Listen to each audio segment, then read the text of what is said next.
Internet à l'époque, c'était beaucoup des geeks, quoi. Les types, ils se parlaient en langage machine, quoi. Hmm. A00, ouais. Toi, t'es là, qui comprends rien à ce qu'ils disent, mais donc c'est quoi ta légitimité là-dedans? Et en même temps, j'avais compris que quand même ce truc allait changer le monde. Bah, on apprend moins des réussites que des échecs, parce qu'on pense toujours que si on a réussi, c'est qu'on est bon. En fait, c'est parce qu'on a eu du bol, souvent. Des échecs, on en a eu pas mal, hein. Bienvenue sur les grandes épopées. Je m'appelle Jafar Steblenraji et chaque semaine, je vais à la rencontre de femmes et d'hommes, aujourd'hui à la retraite ou qui ont tourné une page majeure de leur vie professionnelle. Ils transmettent sans filtre les apprentissages et les anecdotes qui ont marqué leur carrière. Dans cet épisode, plongez dans le parcours entrepreneurial de François Deltour. Après un début de carrière dans la finance à Wall Street, il décide très vite de rompre avec la sécurité d'un poste stable pour se lancer dans la grande aventure de l'entrepreneuriat. De ses premières expériences entrepreneuriales difficiles mais toujours formatrices, jusqu'à la création de Palo Alto, l'une des premières agences web françaises, François n'a cessé de prendre des risques, d'innover et de constamment se remettre en question. Avec sincérité, il partage ses apprentissages, ses moments de doute, mais aussi les intuitions qui l'ont guidé et l'ont amené à bâtir Efinity. Il y a maintenant 3 ans, il a cédé cette entreprise pionnière du marketing digital en France. C'est parti pour la grande épopée de François.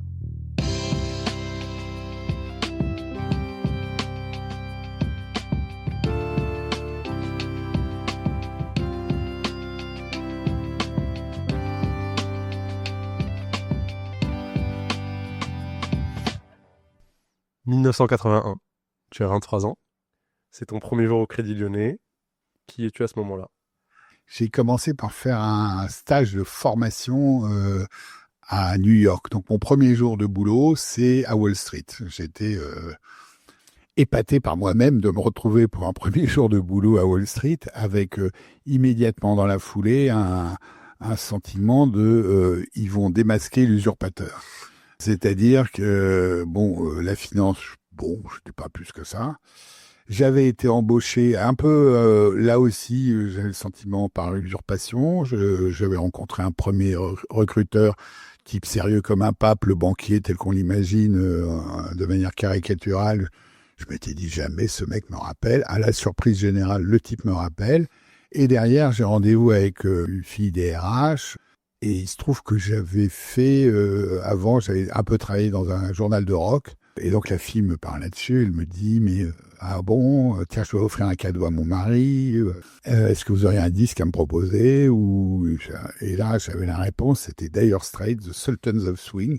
Et il faut acheter ça, c'est ça, tout ça, machin. Je l'avais séduite, il m'avait embauché, je devais partir d'abord à Atlanta et puis j'avais eu un passé espagnol assez fort, ils venaient d'ouvrir une agence à Miami, ils se sont rendus compte que Miami c'était quand même beaucoup l'Amérique latine, donc au dernier moment je suis passé d'Atlanta à Miami pour mon plus grand bonheur. En préparation de ça, j'ai passé 2 mois à New York, donc à Wall Street, en me disant mais ils vont me démasquer, ils vont voir que je suis un foireux. Et le premier jour, le type arrive avec un dossier de renouvellement de crédit pour un laboratoire pharmaceutique, Merck Levno, je me souviens, plusieurs dizaines de milliards de dollars de chiffre d'affaires. Ils avaient besoin de mon avis pour savoir s'il fallait renouveler le crédit. Qui suis-je? Enfin bon. Et donc, j'ai bossé jusqu'à minuit à Wall Street le premier jour, puis le deuxième jour, et ces trucs, à essayer de rendre quelque chose d'à peu près crédible. J'ai pompé sur ce qui a été fait les fois d'avant, qu'est-ce qu'il disait, enfin, qu'est-ce qu'il creusait. Enfin bon, j'ai appris, quoi.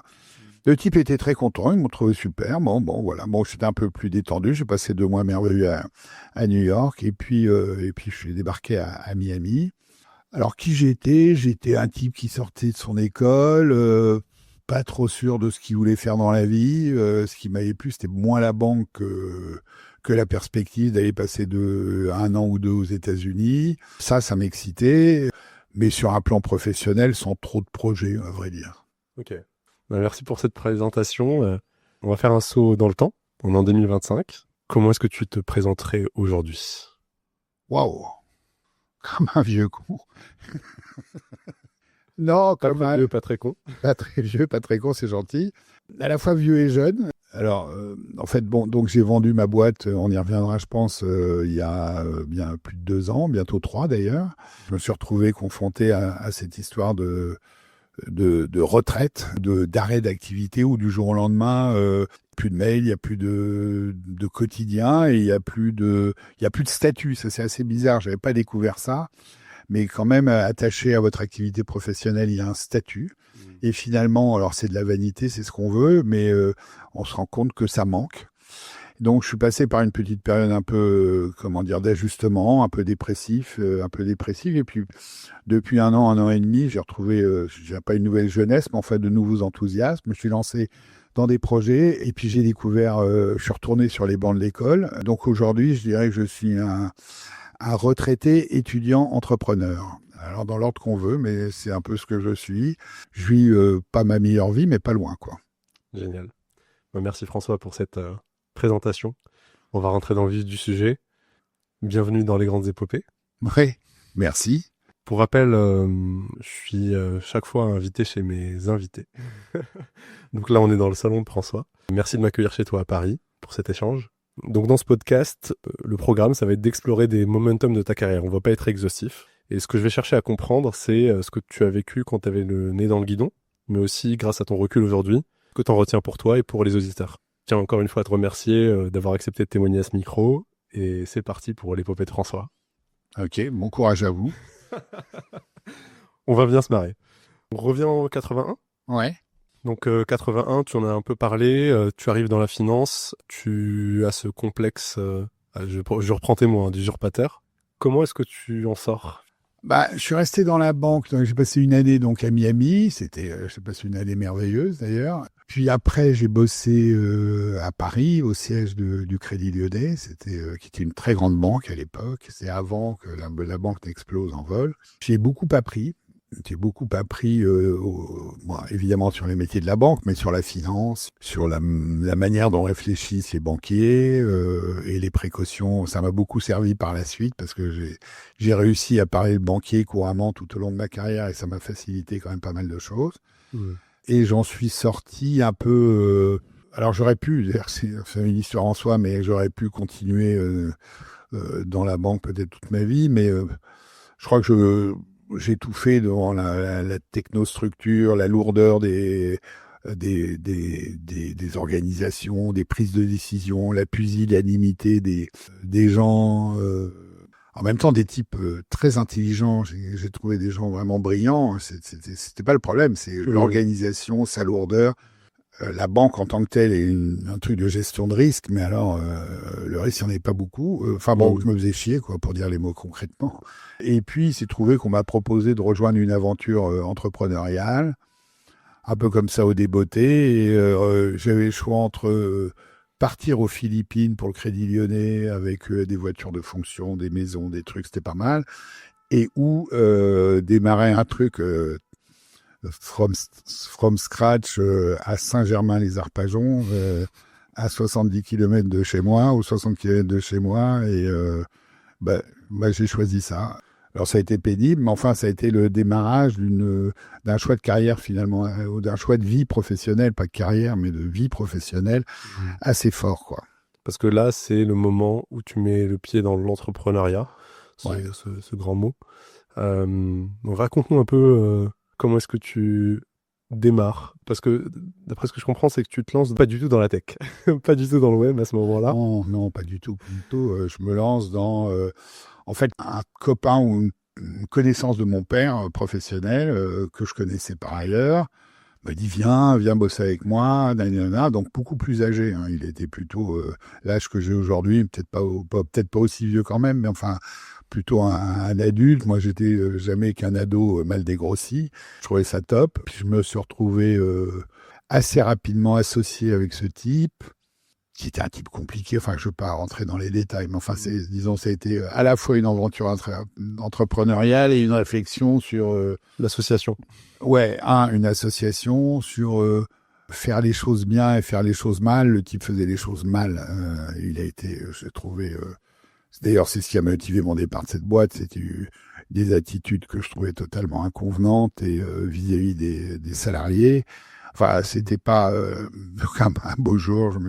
Je me suis barré un beau matin avec un petit papier sur son bureau. Je lui ai mis bonne fin de vie. Et puis, je l'ai plus jamais revu. Et puis voilà, quoi. Donc, je suis reparti. Je me suis retrouvé au chômage du jour au lendemain. Et j'ai rembrayé avec un autre projet entrepreneurial avec un ancien salarié de cette première boîte. Et on a monté là une boîte de meubles en kit. Autre aventure, avec 2 types vraiment bien, vraiment sympas, mais d'autres difficultés, des clients malveillants. On s'en sortait pas, mais c'était vraiment intéressant. C'était une période sympa de ma vie. J'ai beaucoup voyagé, essayé de vendre nos meubles en France, mais surtout et aussi à l'étranger, aux États-Unis. Enfin, il y a eu plein d'aventures assez drôles. Et puis ma compagne attendait un enfant, mon premier fils, mon fils, ma bataille. Et mon fils, ma bataille, je me disais que j'avais quand même une situation. D'abord, je voyais pas trop de solutions à ce truc-là, et puis j'avais envie d'autre chose. Là, je me tapais quand même. 2 expériences entrepreneuriales difficiles. Ouais, et puis concrètement, ma vie, c'était beaucoup prendre ma bagnole, aller faire les tournées avec les VRP dans les différentes régions, aller prendre des rendez-vous avec le chef de rayon de Auchan, machin chose, ou de Cora Bidule. Alors, c'était passionnant, c'était intéressant, parce que c'est vraiment la France... le terrain. La France de terrain, donc pour un bourgeois comme moi, c'était bien.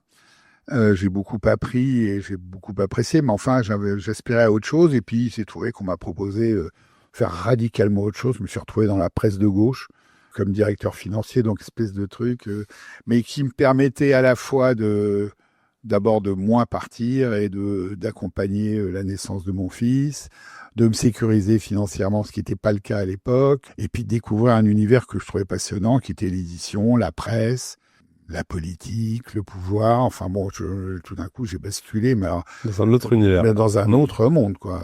Je suis passé vraiment avec d'autres névroses, d'autres folies, mais passionnant aussi. Ça a duré 1 an et demi. J'ai là aussi beaucoup appris, beaucoup souffert, et je suis parti dès que j'ai pu pour m'accorder 1 année de réflexion. Alors là, j'avais c'était quoi? J'avais 33, 34. Un peu, putain, qu'est-ce que je vais faire? Et maintenant que vais-je faire? J'ai un copain qui écrit ce bouquin. Et maintenant que vais-je faire, que je conseille, Stéphane Dieudre. Et maintenant que vais-je faire? Très bon livre sur la conduite du changement dans sa vie. Et donc, et maintenant que vais-je faire? Là, j'ai redémarré des études aux arts et métiers. J'avais besoin de cette respiration. Et puis, j'ai rencontré l'Internet par l'intermédiaire d'un de mes copains, qui aujourd'hui est mon associé 40 ans après.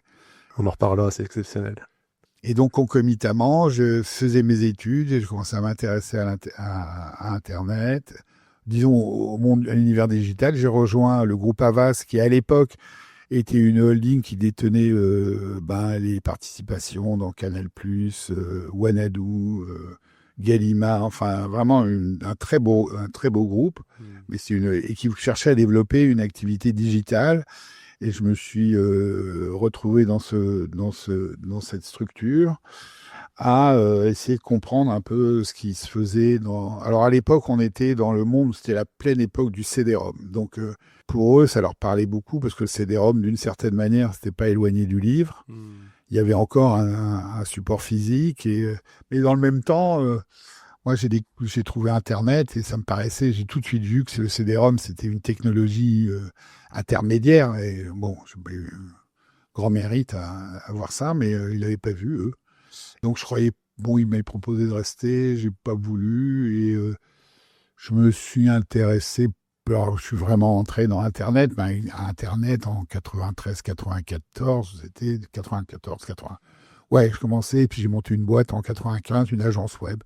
J'ai beaucoup tâtonné, sachant que Internet, à l'époque, c'était beaucoup des geeks, quoi. Les types, ils se parlaient en langage machine, quoi. A00, ouais. Et toi, t'es là, qui comprends rien à ce qu'ils disent, mais donc, c'est quoi ta légitimité là-dedans? Et en même temps, j'avais compris que quand même, ce truc allait changer le monde et ça allait changer le commerce, quand même. J'avais vu ça, et que donc, il y avait un travail, il y avait quand même des opportunités là-dedans. Pour qui saurait parler d'entreprise, de e-commerce, de commerce, parce que ça, je connaissais. Et donc, j'ai créé ma web agency. J'ai eu la chance d'avoir un très bon premier associé, avec qui je suis toujours associé 40 ans après, à nouveau. C'est drôle. Oui, dans ton projet actuel, en fait. Dans mon projet Ouais. actuel. On s'est retrouvés tous les deux en phase un peu des... Je me souviens toujours, je raconte ça parce que on a des images d'entrepreneurs, de mecs qui ont la pêche et tout ça. Mon premier repas avec Nicolas, il s'appelle, c'était dans une pizzeria, les deux en mode déprime. Tu veux pas qu'on monte une boîte? Ouais. Pas du tout l'image d'Épinal satirée sur monte une boîte. Ouais. On pourrait faire une web agency. Ouais.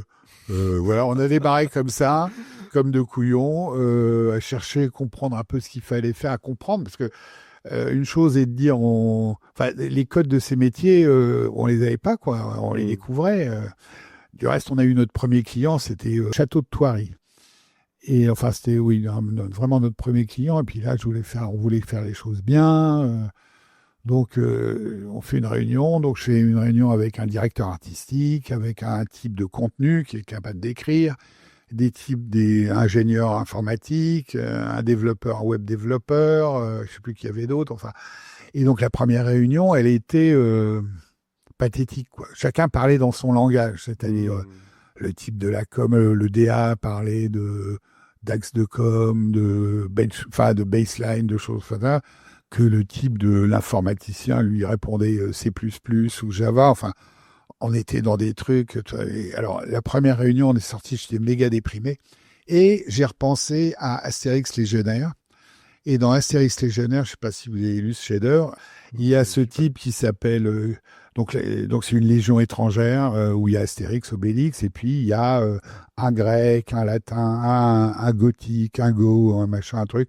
Et chacun, c'est vachement bien fait dans chaque phylactère. Il y a la typo de la langue, donc le go, il s'exprime avec des caractères allemands et tout ça. Et alors il y a l'égyptien avec les petits les hiéroglyphes, etc. Donc chacun parle dans sa langue.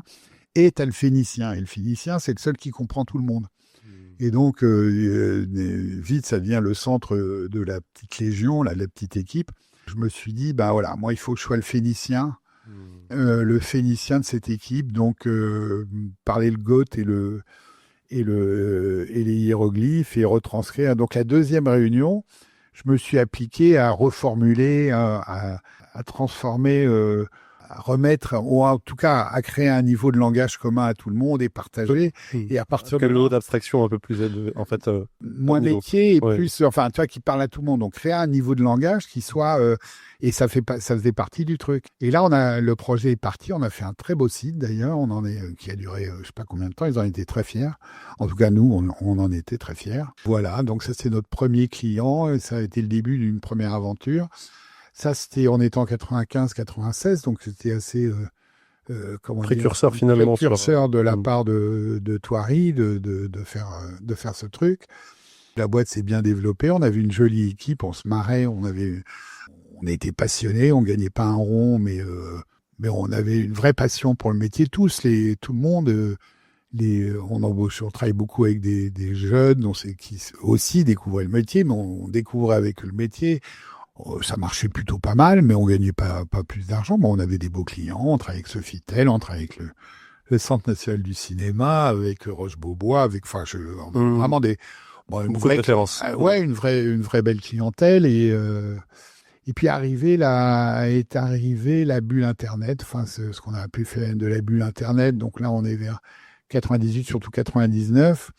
Très concrètement, alors moi j'en garde plusieurs souvenirs. Le premier, c'est tout d'un coup, il y a autour de moi des mecs qui savaient rien faire, qui avaient levé des millions et donc qui appelaient directement les gens de mon équipe pour leur proposer 3 ou 4 fois ce que je pouvais leur proposer. Moi, je gérais mon truc comme une pizzeria. Parce que là, c'était encore avec Palo Alto. Ça, c'était Palo Alto. Toujours Palo Alto, ok. 98, 99, Palo Alto tout seul. Et donc les mecs disaient, alors il y en a qui partaient, d'autres qui disaient, il y en a un qui m'a dit un jour, j'ai adoré cette phrase, il m'a dit, François, continue de nous faire rêver.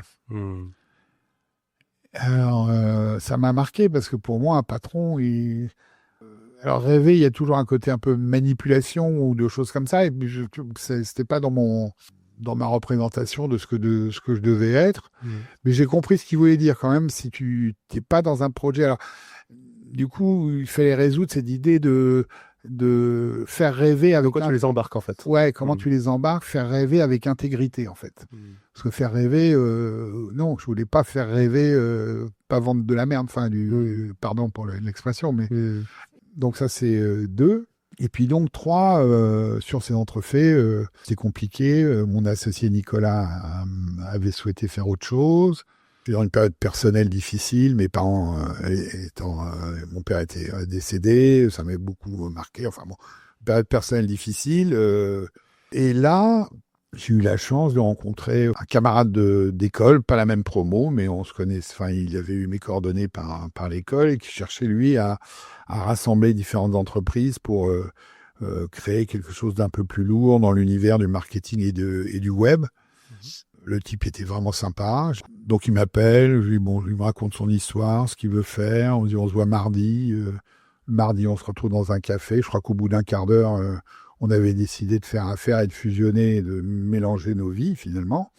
Ça s'est fait très vite, mais du coup, ça a eu cette vertu vis-à-vis de mon équipe qui était un peu à plat comme ça entre l'associé qui s'était barré, les démissions, alors même si d'autres restaient, mais il y a toujours ce bruit de à tout moment l'un ou l'autre peut être susceptible de craquer, de partir, et ça se comprend. Pour 3-4 fois plus, qu'est-ce que tu veux dire, c'était déjà miraculeux que les types restent d'une certaine manière.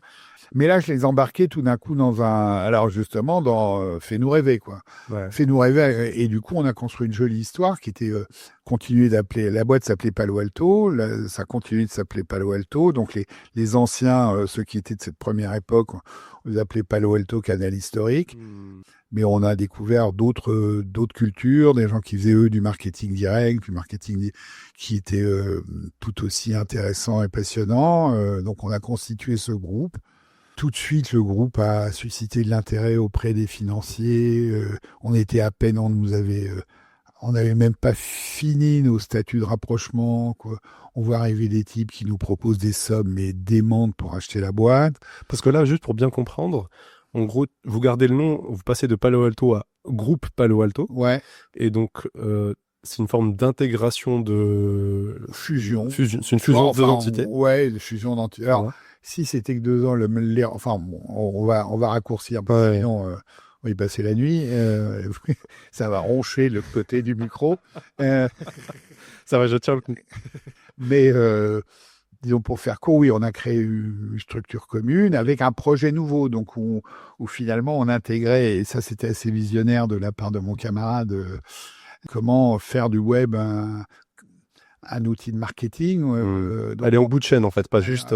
c'était pas juste... Parce que effectivement, dans un premier temps, la période 96-99, il y avait beaucoup on fait des sites internet sans trop savoir pourquoi, mais il fallait le faire, parce qu'il fallait le faire. Il y avait C'était informatif. Ouais, c'était informatif. Nous, on appelait ça des SAM, des 6 sites à Sam et Mère. Donc, il fallait faire un petit site, qui sommes-nous, enfin, c'était assez basique. Et puis, on voyait pas très bien, au fond, à quoi ça servait. Mais et là, il y avait quand même et puis, du coup, un effet déceptif, trafic. Alors, les gens venaient pas, ou peu. Alors, du coup, c'est posé la question de comment on fait venir des gens, ce qui m'a amené à la créer Affiliation, mais aussi à réfléchir aussi, c'est quoi un parcours client dans un contexte digital, c'est quoi les conséquences, enfin bon, on a commencé à... Vous avez commencé à tirer la pelote de laine. Ouais, tirer la pelote de laine, et pour le coup, on était très visionnaire. On avait vraiment, là, on parle des années début 2000, on tenait des discours, je suis retombé sur des plaquettes de l'époque que j'avais pas vues depuis 20 ans, moins de 5 ans. Je me dis, ah la vache, on était bon. Mais bon, bref, tout ça pour dire que... Mais c'est une époque où, du coup, donc vous fusionnez. On est encore dans l'époque de la bulle Internet. Donc, il y a encore cette effervescence, ces fonds, etc. Donc là, vous êtes... parce que cette partie m'intéresse vraiment particulièrement, parce que c'est une période qu'on peut, avec un peu une analogie, parler de là avec l'avènement de l'IA. En gros, tout le monde s'intéresse au web, enfin en tout cas les financiers aussi. Et vous résistez en fait à tous ces appels. Et ça, je trouve ça assez fou, en fait. Oui et non. Alors, oui, tu as raison. Alors, il s'est passé, c'est la bulle Internet pour ceux qui ne l'ont pas vécu. C'était une période folle d'anticipation. Tout le monde, on comprenait qu'Internet allait modifier quand même énormément de choses. Et de fait, les financiers sont rués dans le truc, ont apporté énormément d'argent, mais avec des anticipations qui étaient trop fortes. Et la bulle, elle s'est déclenchée de manière très très précise. C'est quand les résultats du premier trimestre de l'année 2000 sont apparus dans les entreprises américaines. Ils sont cotés. Cotés, toutes ces entreprises, et là on parle d'Amazon, on parle d'eBay, on parle de toutes ces boîtes. On parle pas encore de Google, mais Amazon était clairement dans ce truc. Et là, on venait de franchir le nouveau millénaire. On est dans le premier trimestre du nouveau millénaire. Et tout d'un coup, on se rend compte que les résultats sont pas du tout en adéquation avec ce que les valorisations. Les valorisations, un truc. Et tout d'un coup, panique à Needle Park. Je me souviens, j'étais aux États-Unis ce jour-là, et on était en pleine discussion de rachat de notre boîte. Et tout d'un coup, la bourse le Nasdaq perd 25% parce qu'il y avait ce décalage qui était trop évident entre anticipation et réalisation. Et là, ça a été du jour au lendemain. Alors, aux États-Unis, à partir de ce moment-là, et en Europe, un peu plus tard, fin 2000, les sources de financement sont taries. Des boîtes qui avaient levé du fric sont retrouvées à sec. Des foules de dépôts de bilan, avec un impact pour des gens comme nous, qui étions plus des fournisseurs de pelles et de... Vous savez, il y avait cette analogie au moment de cette... Juste avant la bulle Internet, avec les trucs sur l'or, la ruée vers l'or de 1849, où les seuls qui ont gagné du fric, c'est ceux qui avaient vendu des pelles et des brouettes. Nous, on était plutôt pelles et brouettes avant des sites Internet. Mais même ceux-là ont pris, parce que du jour au lendemain, nos clients, moi j'avais par exemple, je ne nommerai pas, mais 2-3 clients en plus filiales de très gros groupes, qui du jour au lendemain ont mis la clé sous la porte. Moi j'avais pour chacun 7-8 personnes qui travaillaient à plein temps pour l'un et 10 pour l'autre. Donc, du jour au lendemain, tu te retrouvais avec 20 personnes et puis plus de demandes. Donc tu avais... je l'ai appelé, moi, le retour des ringards, c'est-à-dire tous ceux qui, dans les entreprises, les organisations, disaient « Ouais, l'Internet, ça sert à rien, machin ». Tous ceux qui étaient comme ça, à dire « Ah, je l'avais bien dit ». Donc, tout d'un coup, tout investissement, tout s'est débloqué, en fait. Même ce qui pouvait se faire ne se faisait plus. Ouais. Parce que il y avait plus la dynamique, et ceux qui freinaient, en fait, avaient les arguments pour freiner. Ouais, ou ceux qui vous... Voilà. Donc, le retour des ringards, quoi. Pardon pour eux, mais c'est vraiment ça dont on parle. Hein, un peu. Après, l'histoire te donne plutôt raison, donc on va accepter ce terme.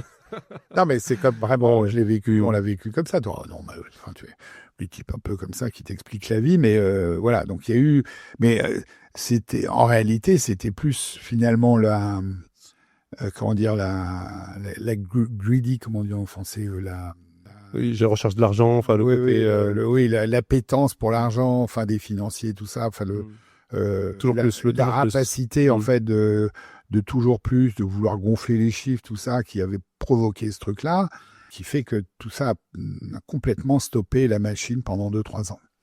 Alors évidemment, tous les acteurs, près ou de loin, ont beaucoup souffert. C'était le cas de ma boîte. On s'en est difficilement remis. C'est une période très difficile. Il a fallu licencier.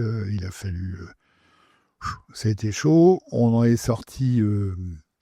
On est sorti tant bien que mal. Finalement, on a réussi à vendre, on a réussi à mettre à peu près le bateau à flot, et puis on a réussi à vendre ce qui restait de cette activité, qui était quand même pas négligeable. Il restait encore 40 personnes. À la grande époque, on était plus de 120. Il restait encore 40-45 personnes à groupe Publicis. Donc, on a très mal vendu, mais enfin, l'acquéreur, de par l'identité de l'acquéreur, ça... On est sorti un peu la tête haute, quoi. Puis on avait sauvé quand même ce qu'on avait pu sauver en termes d'emploi. Financièrement, ça n'a pas été la meilleure affaire de notre vie, mais peu importe, la boîte s'en est sortie, et voilà. Donc, et là, enfin, le destin est fou, parce que là, donc ce groupe Palo Alto, donc vous le cédez à Publicis, enfin au groupe Publicis. Vous restez un peu là pour continuer à faire tourner les affaires un certain temps. Et là, vous avez une idée qui est quand même le point de départ de toute la suite. Là, tu t'en parlais un peu de l'effiliation, effiliation qui était une entité de Palo Oui. Alto. Parle-nous un peu de cette idée, parce que moi je trouve cette idée complètement folle. C'est-à-dire qu'à un moment donné où tout va mal, toi et tes associés, vous vous attachez à une Alors, conviction. Peut-être que je grille un peu les étapes, mais... bon, alors, juste un petit flashback. Ouais. On est le 11 juillet 98. Je le dis, c'est très simple dans ma vie, puisque c'est la veille du 12 juillet 98, jour national, puisque je rappelle que nous avons battu le Brésil 3-0 en finale de la Coupe du Monde. Et donc, le 11 juillet 98, je suis dans l'aéroport à Orly, en direction de Montpellier pour aller voir mes parents, pour aller voir la finale, passer le week-end là-bas. Et j'avais trouvé un papier, je crois que c'était sur le site d'Amazon, qui parlait de leur programme d'affiliation. Et je me suis dit, tiens, je vais imprimer ce truc-là. Et je me retrouve dans la salle d'attente à Orly à lire le papier. Et là, l'œuvre de Christophe Colomb. Je me dis, c'est génial ce truc, c'est ça que je veux faire. Et je commence à réfléchir sur ce truc. J'en parle à mon associé. Et puis... on dit, ouais, ok, on y va, on avance. En parallèle de Palo Alto, on a commencé à se mettre en mode projet sur développer une solution d'affiliation. Et on prend un jeune stagiaire, Christophe, stagiaire d'école d'ingénieur, pour lui demander de réfléchir sur le truc. Et coup de bol, on tombe sur un type génial, vraiment bien. Et qui s'implique à fond sur le truc et trouve des solutions, progresse, etc. Du coup, pourquoi l'affiliation Alors, pourquoi l'affiliation ? En 98-99, donc on avait quand même développé pas mal de sites, sans trop de finalité, de but, si ce n'est d'en faire du point de vue des clients. Mais il a commencé à se poser la question de comment on fait pour faire venir du monde sur ces sites. Et à l'époque, c'était vraiment un sujet qui n'avait pas encore été traité, évoqué, et finalement peu de solutions. Il y avait bien ces histoires de moteurs de recherche, il y avait Yahoo, il y avait AltaVista, il y avait tout un tas de moteurs de recherche, il n'y avait pas encore Google. Finalement, peu de solutions, et donc l'affiliation, ça apparaissait comme une vraie solution, une véritable alternative ou une possibilité pour amener du monde vers les sites Internet. Donc ça répondait à une problématique qui commençait à se faire naissante à l'époque, quoi. Avant de rentrer dans vraiment l'histoire de la boîte d'affiliation, est-ce que tu pourrais, pour nos auditeurs, définir l'affiliation ? Je sais que tu as une image assez sympathique, avec une histoire de souk. Oui, alors... Pour qu'on comprenne bien de quoi on parle. Alors, l'affiliation, en quelques mots, l'affiliation, c'est un principe assez simple, c'est tu m'apportes du business, je te file une commission. C'est vieux comme le monde, j'ai l'habitude de dire que c'est le deuxième plus vieux métier du monde. Concrètement, sur Internet, c'est la capacité qu'on a de traquer l'origine d'un internaute et donc d'un client à une source. Donc, si vous avez cliqué, vous, en tant qu'internaute, sur un lien sur un site de contenu et que vous arrivez sur le site de, disons, Maison du Monde, un de mes clients, une maison remarquable, et que vous décidez d'acheter cette magnifique table pour un montant de 200 €, on va dire, le site Maison du Monde va donner une commission au site qui vous a amené chez Maison du Monde. Et cette commission, elle passe par le truchement de ce qu'on appelle une plateforme d'affiliation, comme Affiliation ou Affinity aujourd'hui. Elle est responsable de mesurer, c'est le rôle d'une plateforme d'affiliation, de mesurer et d'évaluer, mesurer le trafic qui est apporté vers le site Maison du Monde et de rétribuer les apporteurs d'affaires à due proportion des chiffres d'affaires qu'ils auront générés. Alors, effectivement, j'ai eu une vision très, très opérationnelle, très concrète, très physique de ça quand je suis allé... on était avec mes deux associés partis en séminaire à Marrakech, passé 3 jours pour travailler sur l'avenir de la boîte, et on se trouve à l'entrée du souk de Marrakech et je vois un type, l'air de rien, très sympathique, avec qui je commence à parler, mais gentiment, enfin sans agression particulière, quoi, vraiment sympa, quoi. Et il me dit, si vous voulez, vous cherchez, enfin on vient, on dit, ouais, vous savez pas, on peut trouver, je sais plus ce qu'on cherchait, enfin bon, on va dire une veste en cuir, attendez, si vous voulez, je vous amène, je peux vous accompagner. Mais tout ça, c'est fait naturellement, et on discute, on blague en chemin faisant à travers le souk. Il évacue éventuellement tous les types qui vous... Enfin, c'est un peu le problème. Le problème dans le souk, on se retrouve vite agressé par 10 000 personnes qui vous demandent tout et rien, donc il vous protège un peu. Puis le type nous amène à un autre type qui dit, bon, tu peux amener là... Et donc, on retombe sur un autre type, plus jeune, sympa aussi, mais plus orienté objectif, c'est-à-dire je vous amène au point de vente, il nous amène au point de vente. On a trouvé le truc qui était perdu au fin fond du souk de Marrakech. Et un grand magasin, tout propre, tout truc. Et puis on a fait nos affaires, on est reparti, tout content. Et je me dis, bon, nécessairement, que ce soit le premier interlocuteur comme le deuxième, il faisait affaire avec ce magasin qui a dû leur reverser une commission, c'est sûr. Mais ça s'est fait de manière très harmonieuse. Alors probablement, si on aurait demandé non pas des vestes en cuir, mais je sais pas, un plat à tagine, ils nous auraient amené vers un autre type. Et je serais allé vers, voilà. Donc le premier, il a défini notre besoin. Hein. Il a commencé le parcours. Il a amené à un autre qui est plutôt fin de cycle d'achat, qu'il a amené au vendeur final. Et finalement, c'était une métaphore parfaite de ce qu'est l'affiliation. Et donc du caractère vraiment ancestral de la pratique finalement. Hein. C'est juste qu'elle est appliquée avec des technologies et des outils modernes, mais fondamentalement c'est quelque chose qui doit exister depuis la nuit des temps. C'est génial parce qu'en fait cette analogie, je trouve qu'elle elle est très parlante à deux égards, parce qu'il y a effectivement le parallèle avec le métier, mais il y a aussi le parallèle avec le fait que quand on est sur son ordinateur, sur Internet, on est pollué par énormément de sollicitations.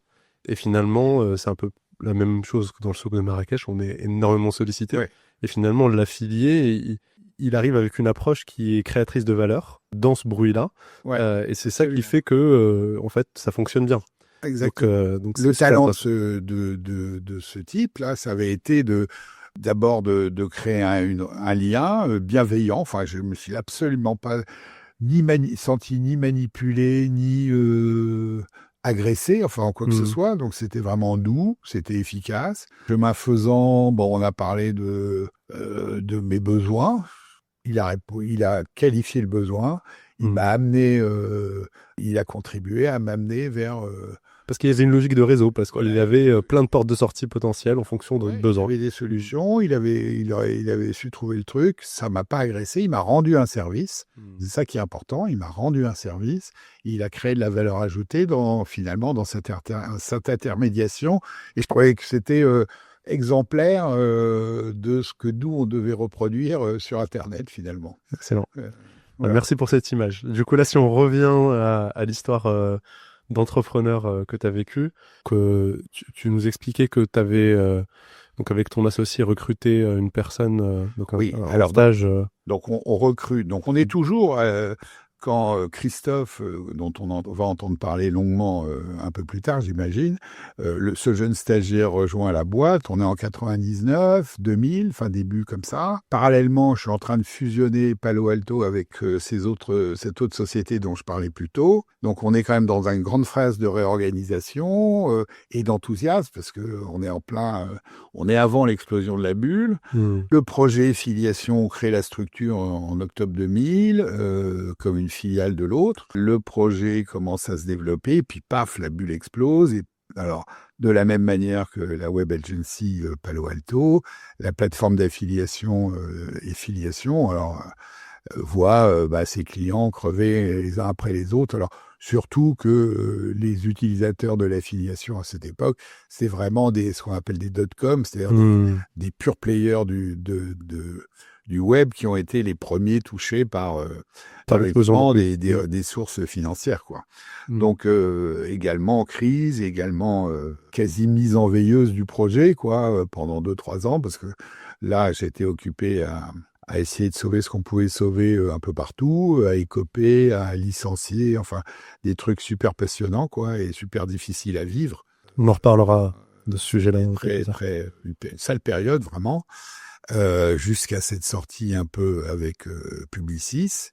Et donc, quand Publicis nous rachète, il se passe plusieurs trucs. Moi, je fais un peu de SAV post-vente chez Palo Alto, mais avec clairement le sentiment que je me voyais pas poursuivre, enfin, c'était pas mon avenir. Et j'avais surtout cette frustration que ce projet et filiation auquel j'étais très attaché, pour lequel j'avais une véritable motivation, une conviction, ne pas l'avoir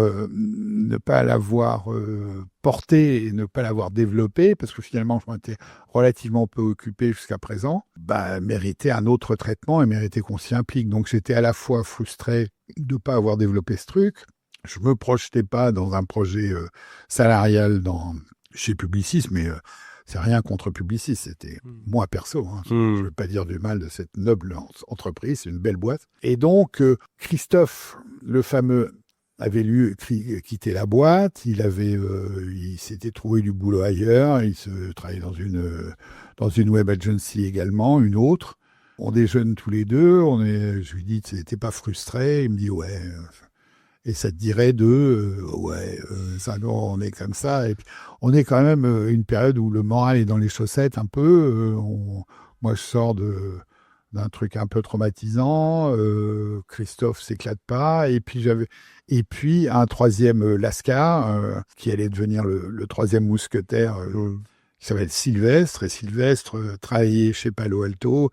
Alors, l'histoire de Sylvestre, c'est un poème en tant que tel, mais lui, avait un profil très commercial, quoi. Et je voulais l'embarquer dans cette affaire parce qu'il me semblait nécessaire à la bonne conduite du projet. Donc, tous les Mes trois. souvenirs sont bons, c'était ton kiosquier. Non, ouais, c'est ça. C'était un type, Sylvestre, c'est un type. Donc François a monté une entreprise avec un stagiaire et son kiosquier. Ouais. C'est fantastique. Et c'était deux types fabuleux, quoi. Deux types bien, quoi, vraiment.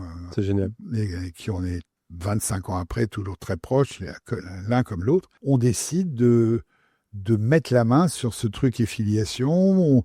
Publicis, ça n'a pas l'air de manifester beaucoup d'intérêt sur le projet. Je dois dire que je ne fais rien pour attirer leur attention là-dessus. Je les découte plutôt, ce qui fait qu'on arrive à mettre la main dessus à vil coup. En même temps, fallait y croire. Fallait y croire parce que quasiment plus de clients. Ce qui est bizarre, c'est qu'il en est resté parce qu'il n'y avait plus personne dans la boîte à l'époque. Il restait encore quelques clients, ça c'était dingue. C'était aussi un des éléments qui m'ont motivé en me disant, putain, avec ce niveau de service, si on continue à garder les clients, c'est vraiment qu'on amène une valeur ajoutée. C'est sûr. C'est un bon proxy, effectivement. Il y avait une techno, mais qui était agonisante, on va dire. Une infrastructure réseau qui était pathétique. Enfin, il n'y avait rien qui allait, quoi. Et pourtant, on s'est dit, allez, on y va. Fallait être rock, hein, quand même. Et peu à peu, et Sylvestre et Christophe, ont mis la main dessus. Christophe a, jour après jour, redynamisé la techno, revoir chaque élément, recréer un outil digne de ce nom. Ça a pris beaucoup de temps, mais et puis peu à peu, on a réussi à recruter plus d'éditeurs, puis quelques clients.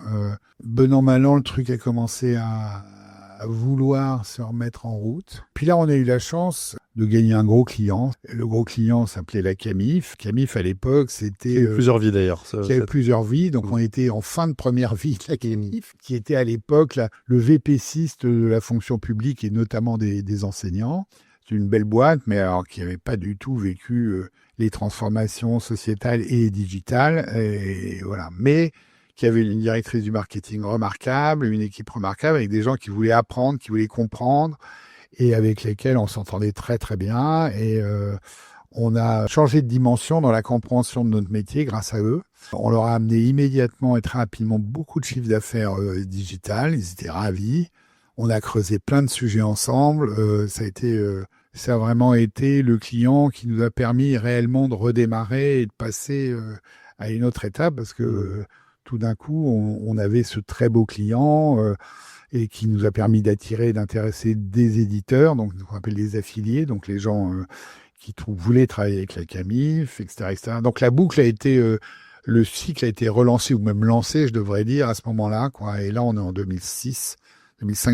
Ouais. Puis ce qui est intéressant, c'est que c'est un client qui est gros par la taille, mais aussi diversifié par les produits qu'ils vendent. Et donc, du coup, d'un point de vue capacité à créer une capability pour vous, c'était intéressant parce que vous aviez du coup un petit peu un peu diversifié. Camif avait quand même une grande dominante, et ça s'affirmait surtout au fil du temps dans l'équipement de la maison, l'habitat et tout ça. Mais c'est vrai qu'ils avaient aussi d'autres offres dans le voyage, dans d'autres choses. Et donc, effectivement, ça nous a permis de toucher à des segments de marché et de clientèle nouveaux. Non, c'était vraiment... D'abord, c'était des gens vraiment super et remarquables. Puis un désir d'apprendre, et c'était un plaisir. Nous, on a vraiment on a appris ensemble le métier, si j'ose dire, grâce à eux et avec eux. Et on est devenus bons, quoi. Pardon la non-modestie, mais voilà. Puis en 2007, malheureusement, la Camif a déposé le bilan. C'était en septembre-octobre 2007. Tuile, parce que ça représentait quand même 30 à 40% de notre chiffre à l'époque. Finalement... Vous n'avez pas eu le temps de vous diversifier suffisamment? Bah, c'est toujours le problème du gros client. C'est-à-dire quand on démarre, il y a à la fois le gros client, il est génial, évidemment pour le chiffre d'affaires qu'il apporte, mais surtout quand on a la chance d'avoir un client comme Camif qui est curieux, qui a envie d'apprendre, il vous aide à devenir bon, il vous aide à progresser. Après, il y a cette zone de vulnérabilité où le poids qu'il représente dans votre chiffre d'affaires vous rend éminemment vulnérable vis-à-vis de lui. Alors, on n'avait pas de soucis vis-à-vis, on n'avait pas d'inquiétude sur la confiance, en fait. Sur la confiance qu'on avait créée, mais par contre, il y avait un vrai sujet sur l'équation financière propre à Camif. Et effectivement, ça a été donc, paf, on s'est pris un dépôt de bilan avec les impayés qui vont avec. Ça a été une période un peu difficile, mais on s'en est bien tiré. On s'en est bien tiré d'abord parce qu'on a pu... alors ça, c'était un truc intéressant, c'est qu'on a pu réorienter du trafic. On a pu réorienter du trafic, par exemple, l'équipement de la maison, vers d'autres annonceurs qui en ont bénéficié du jour au lendemain. Et donc, ce que ça nous a dit, c'est que finalement, on avait un véritable rôle d'aiguillage, c'est-à-dire qu'on n'est pas juste un passe-plat, je vais y arriver, mais on était aussi, on avait cette capacité finalement à orienter, de par la nature de notre réseau, des volumes importants de trafic et d'achat vers un autre ou d'autres marchands, ce qui a été le cas. Et donc finalement, à toute chose malheur est bon, on a multiplié nos clients et finalement, au bout de 4-5 mois, on avait retrouvé l'activité, puis on l'a dépassé très rapidement. Donc la perte d'un gros client a été remplacée par plusieurs clients un peu moins gros. Ouais. Donc finalement, diversification, et au bout de quelques mois, vous étiez plus fort. Voilà. Vous aviez résisté à... Et si j'ai bien suivi l'histoire, la Camif renaît et vous retravaillez avec eux par le... Non, on ne travaille pas avec eux, pas encore. Okay. Mais la Camif René a été reprise il y a 10-12 ans sur un modèle un peu différent, mais c'est une jolie boîte, ils se développent bien et on aimerait bien travailler avec eux. Je dis on, mais Infinity aimerait bien travailler avec eux, c'est sûr. Ok, c'est un message. S'il y a quelqu'un de la Camif qui entend cette aventure, toquez à notre porte. Voilà. Ça, on est en 2007. La boîte commence on commence à avoir quelques salariés. On doit être une petite dizaine. On commence même à se payer. C'est waouh. Moi, je devrais être le 17e salarié de la boîte sur les filiations. Ça m'a toujours marqué, ça. Le 17e? Oui, c'est-à-dire j'ai commencé à me payer. Il y a eu 16 autres qui avaient été payés avant moi. Et c'est bon, mais ça permet, si on peut le faire, j'ai la chance de pouvoir le faire, de pas me salarier tout de suite. Je me suis débrouillé autrement et ça a permis de créer des emplois et puis de donner à la boîte une stature emploi. Ouais. Génial. Et donc là, on parle du premier gros client. Et ensuite vient le moment où il faut se poser la question du développement. Ce que j'ai adoré alors pour la petite histoire, pour ceux qui nous écoutent, en fait, tu m'as remis un livre qui racontait les 20 ans, enfin toute l'histoire des filiations à l'occasion des 20 ans de l'entreprise. C'était il y a 5 ans. Et on y voit en fait une entreprise qui a énormément de créativité et qui cherche en fait à lancer de nouveaux business, de nouveaux marchés, énormément. Ouais. Je trouve ça peut-être trop, mais en tout cas, vous n'avez pas peur de tenter. Dans l'eau, évidemment, il y a des très belles réussites, il y a des échecs. Est-ce que tu peux peut-être nous parler de d'une réussite et d'un échec sur lequel vous avez appris des choses pour... On apprend moins des réussites que des échecs, parce qu'on pense toujours que si on a réussi, c'est qu'on est bon. En fait, c'est parce qu'on a eu du bol, souvent. Des échecs, on en a eu pas mal. Hein. Parlons alors plutôt de ce qui t'arrive d'apprendre des choses. On a eu plusieurs. En gros, il y a deux grandes familles de développement. Un, c'est des développements géographiques, c'est-à-dire concrètement comment je vais créer Filiation puis Affinity à l'étranger et où, et selon quels critères de choix et avec quels résultats. Et l'autre, c'est la création de nouveaux services complémentaires ou alignés avec ce qu'on a déjà fait, qui serait susceptible d'intéresser nos clients, qui aurait du sens, etc. Et donc, on a travaillé constamment sur ces deux axes. Si j'analyse nos échecs, je dirais, il y en a un premier, enfin des causes d'échecs. Il y a avoir raison trop tôt. Ça, c'est arrivé avec des lancements de produits où on était...